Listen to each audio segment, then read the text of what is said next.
ಈ ವಿಡಿಯೋದಲ್ಲಿ ಮಕ್ಕಳಿಗೆ ಇಷ್ಟವಾಗುವಂಥ ಒಂದು ರೆಸಿಪಿಯನ್ನು ಮಾಡಿ ತೋರಿಸ್ತಾ ಇದ್ದೀನಿ.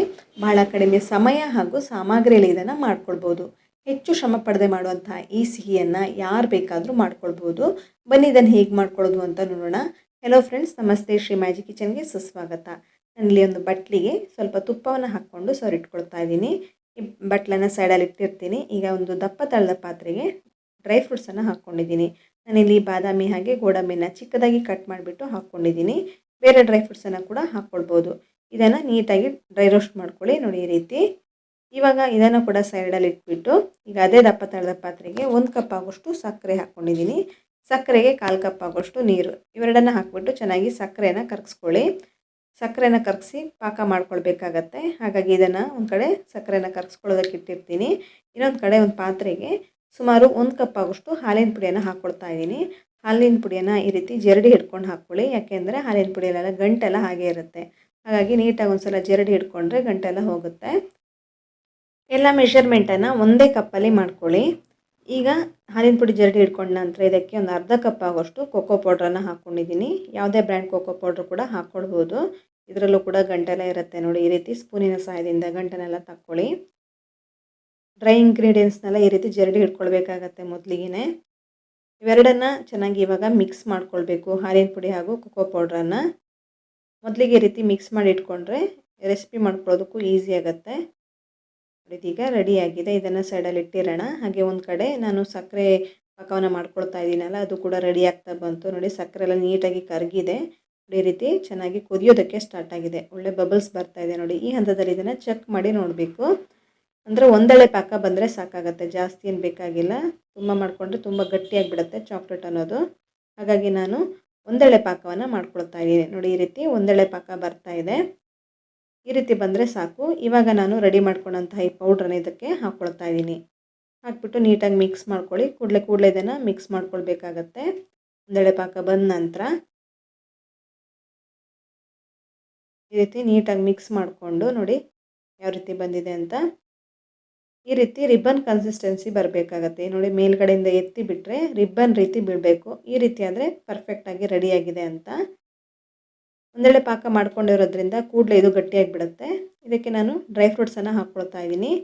ಡ್ರೈ ಫ್ರೂಟ್ಸ್ ಆಪ್ಷನಲ್ಲು, ನಿಮಗೆ ಇಷ್ಟ ಇದ್ದರೆ ಇನ್ನೂ ಜಾಸ್ತಿ ಹಾಕ್ಕೊಳ್ಬೋದು ಅಥವಾ ಸ್ಕಿಪ್ ಕೂಡ ಮಾಡ್ಕೊಳ್ಬೋದು. ನಿಮಗೆ ಬೇಡ ಅಂತಿದ್ರೆ ಅದನ್ನು ಸ್ಕಿಪ್ ಮಾಡ್ಕೊಳ್ಳಿ ಡ್ರೈ ಫ್ರೂಟ್ಸನ್ನು. ಇವಾಗ ಇದೀಗ ರೆಡಿಯಾಗಿದೆ. ಈಗ ಕೊನೆಯಲ್ಲಿ ಇದಕ್ಕೆ 1 ಟೇಬಲ್ ಸ್ಪೂನ್ ಆಗೋಷ್ಟು ತುಪ್ಪವನ್ನು ಹಾಕ್ಕೊಳ್ತಾ ಇದ್ದೀನಿ. ತುಪ್ಪ ಅಥವಾ ಬೆಣ್ಣೆ ಇದ್ದರೆ ಅದನ್ನು ಕೂಡ ಹಾಕ್ಕೊಳ್ಬೋದು. ನಾನಿಲ್ಲಿ ತುಪ್ಪವನ್ನು ಹಾಕ್ಕೊಂಡಿದ್ದೀನಿ. ಹಾಕ್ಬಿಟ್ಟು ಮಿಕ್ಸ್ ಮಾಡ್ಕೊಳ್ಳಿ. ನಾನು ಮೊದಲಿಗೆ ರೆಡಿ ಮಾಡ್ಕೊಂಡಿದ್ದೀನಲ್ಲ ಪ್ಲೇಟ್ಗೆ, ಇದನ್ನೀಗ ಹಾಕ್ಕೊಳ್ಬೇಕಾಗತ್ತೆ. ಹಾಗಾಗಿ ನಾನು ಮೊದಲಿಗೆ ತುಪ್ಪವನ್ನು ಸವರಿಟ್ಕೊಂಡಿದ್ದೀನಿ. ಯಾಕೆಂದರೆ ಇದು ತುಂಬ ಬೇಗ ಗಟ್ಟಿಯಾಗಿಬಿಡುತ್ತೆ ಈ ರೀತಿ ರಿಬ್ಬನ್ ಕನ್ಸಿಸ್ಟೆನ್ಸಿ ಬಂದ ನಂತರ. ಹಾಗಾಗಿ ನಾನು ಮೊದಲಿಗೆ ರೆಡಿ ಮಾಡ್ಕೊಂಡು ಇಟ್ಕೊಂಡಂತಹ ಪಾತ್ರೆಗೆ ಇವಾಗ ಹಾಕ್ಕೊಳ್ತಾ ಇದ್ದೀನಿ. ನೋಡಿ ಇದೀಗ ಹಾಕ್ಕೊಳ್ತಾ ಇದ್ದೀನಿ. ಬಿಸಿ ಬಿಸಿ ಇರುವಾಗಲೇ ಹಾಕ್ಕೊಳ್ಳಿ. ಜಾಸ್ತಿ ಹೊತ್ತು ಹಾಗೆ ತಣ್ಣಗಾಗೋದಕ್ಕೆ ಇಟ್ಬಿಟ್ಟು ತುಂಬ ಗಟ್ಟಿಯಾಗಿಬಿಡುತ್ತೆ. ನೀಟಾಗಿ ಸೆಟ್ ಮಾಡ್ಕೊಳ್ಳೋದಕ್ಕೆ ಆಗಲ್ಲ. ಸಕ್ಕರೆ ಪಾಕ ಕೂಡ ಹಾಗೆ ಒಂದೆಳೆ ಪಾಕ ಬಂದರೆ ಸಾಕು. ತುಂಬ ಪಾಕ ಗಟ್ಟಿಯಾಗೋ ತನಕ ಇಡಬೇಡಿ. ನಿಮ್ಗೆ ಯಾವ ಶೇಪಲ್ಲಿ ಬೇಕಾದರೂ ಇದನ್ನು ರೆಡಿ ಮಾಡ್ಕೊಳ್ಬೋದು. ಇದನ್ನು ಈಗ ಬಟ್ಲಿಗೆ ಹಾಕಿಬಿಟ್ಟು ಒಂದು 5 ನಿಮಿಷ ಹಾಗೆ ಬಿಟ್ಟು ಸ್ವಲ್ಪ ಹೊತ್ತಿನ ನಂತರ ಇದನ್ನು ಕಟ್ ಮಾಡ್ತಾಯಿದ್ದೀನಿ. ಒಂದು 5 ನಿಮಿಷ ಹಾಗೆ ಬಿಟ್ಬಿಡಿ, ನೀಟಾಗಿ ಸೆಟ್ ಆಗಲಿ. ನಂತರ ಇದನ್ನು ಈ ರೀತಿ ಕಟ್ ಮಾಡ್ಕೊಳ್ತಾ ಇದ್ದೀನಿ. ಮೊದಲಿಗೆ ಈ ರೀತಿ ಲೈನ್ಸ್ ಹಾಕ್ಕೊಂಡು ಇಟ್ಕೊಂಡಿದ್ರೆ ಆಮೇಲೆ ಕಟ್ ಮಾಡ್ಕೊಳ್ಳೋದಕ್ಕೆ ಈಸಿ ಆಗುತ್ತೆ. ನೋಡಿ ಈಗ ಸ್ಕ್ವೇರ್ ಶೇಪಲ್ಲಿ ಇದನ್ನು ಕಟ್ ಮಾಡಿ ಇಡ್ತಾ ಇದ್ದೀನಿ. ಲೈನ್ಸ್ ಹಾಕ್ಕೊಳ್ತಾ ಇದ್ದೀನಿ. ಇದನ್ನು ನೀವು ತಣ್ಣಗಾದ ನಂತರ ಫ್ರೀಝರಲ್ಲಿ ಅಥವಾ ಫ್ರಿಜ್ಜಲ್ಲಿ ಇಡ್ಬೋದು. ನೋಡಿ ಇದೀಗ ಕಂಪ್ಲೀಟಾಗಿ ತಣ್ಣಗಾಗಿದೆ. ನಾನು ಸ್ವಲ್ಪ ಹೊತ್ತು ಫ್ರಿಜ್ಜಲ್ಲಿ ಇಟ್ಟಿದ್ದೆ. ಇವಾಗ ಇದನ್ನು ಕಟ್ ಮಾಡ್ತಾ ಇದ್ದೀನಿ. ನೋಡಿ ಸ್ಕ್ವೇರ್ ಶೇಪಲ್ಲಿ ಇದನ್ನು ನೀಟಾಗಿ ಕಟ್ ಮಾಡ್ಕೊಳ್ತಾ ಇದ್ದೀನಿ.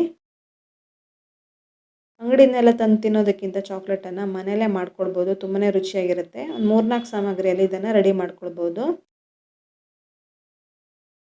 ನಾನಿಲ್ಲಿ ಸಕ್ಕರೆನ ಉಪಯೋಗಿಸಿದ್ದೀನಿ. ನೀವು ಬೇಕಾದರೆ ಬೆಲ್ಲವನ್ನು ಉಪಯೋಗಿಸ್ಬಿಟ್ಟು ಬೆಲ್ಲದ ಪಾಕ ಮಾಡ್ಕೊಂಡು ಕೂಡ ಈ ಚಾಕ್ಲೇಟನ್ನು ರೆಡಿ ಮಾಡ್ಕೊಳ್ಬೋದು. ಅದು ಕೂಡ ತುಂಬಾ ಚೆನ್ನಾಗಿರುತ್ತೆ. ಡ್ರೈ ಫ್ರೂಟ್ಸನ್ನು ಇನ್ನೂ ಜಾಸ್ತಿ ಕೂಡ ಹಾಕ್ಕೊಳ್ಬೋದು. ನೋಡಿ ಇದೀಗ ರೆಡಿಯಾಗಿದೆ ಚಾಕ್ಲೇಟ್ ಅನ್ನೋದು. ಇದನ್ನು ನೀವು ತಿಂಗ್ಳುಗಟ್ಟಲೆ ಇಟ್ಟರೂ ಕೂಡ ಹಾಳಾಗಲ್ಲ. ತುಂಬಾ ರುಚಿಯಾಗಿರುತ್ತೆ.